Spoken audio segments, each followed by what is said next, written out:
You go through a pre-flight inspection. You have a list in there that we go through. I've just done it so much I've got it memorized. But basically all you're going to be doing is you're just going to check to make sure everything looks normal as it should. And then once we get in the plane, we'll do another check on the engine to make sure it's running nice and smooth before we take off. Okay, so some of the examples, anytime you see a screw like this, you just want to make sure it's tight. You feel it with your fingers.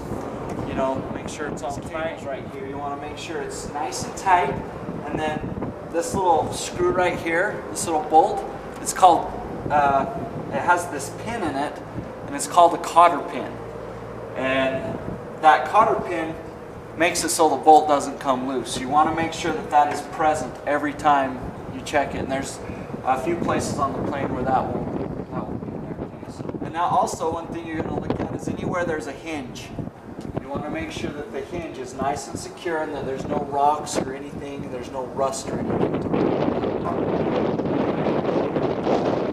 Top right there. Okay, along here, we're just going to move up until we get up to the wing here. Make sure nothing's hooked to it. So the next thing we're going to check is we're going to check the oil. The main thing. You want to make sure that there's enough in there. Okay, if there's not, most planes have a container of oil in it, or you can just go to the shop and get oil and just pour it down that, however much you need. Okay? So check those. Those are the two most important things. Most crashes or engine failures are caused because there's no fuel or no oil. Okay? So you want to check those. Now we're coming out to the hub. We want to make sure it's nice and clean in here. If your plane hasn't flown in a while, sometimes birds and little rodents will make their home in this area, so you want to make sure those are clean. You want to make sure this little area is clean. This is how your engine gauges inside work. They suck in air through that, and they have a spindle with little cups on it. They'll start, or a gyro, and it'll start spinning, which makes them work. Okay, so you want to make sure that's clean. Otherwise, it'll clog up your instruments. Next, you want to check your exhaust. Now, if this had just flown, this would be burning hot. You don't want to touch it, but because it hasn't, I can just grab and make sure it's solid. If it has just flown, just give it a nice kick.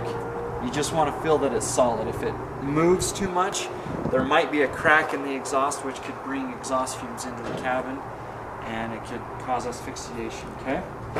Then we're going to check the tire. We want to make sure there's lots of tread and that there's enough air pressure.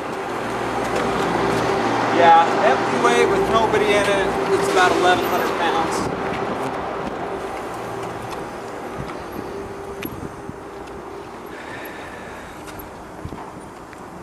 When we pull it out, the main reason we pull it out is for common courtesy, and you can't get in trouble by the FAA because once this propeller starts going, it'll shoot rocks and stuff back, and so if we got it lined up right there, we could shoot rocks and stuff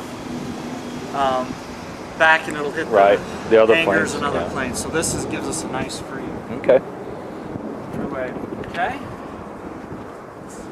Getting excited, right? Yeah. Getting stoked? The pilot, you're going to be in the captain's chair, so you're going to be on this one.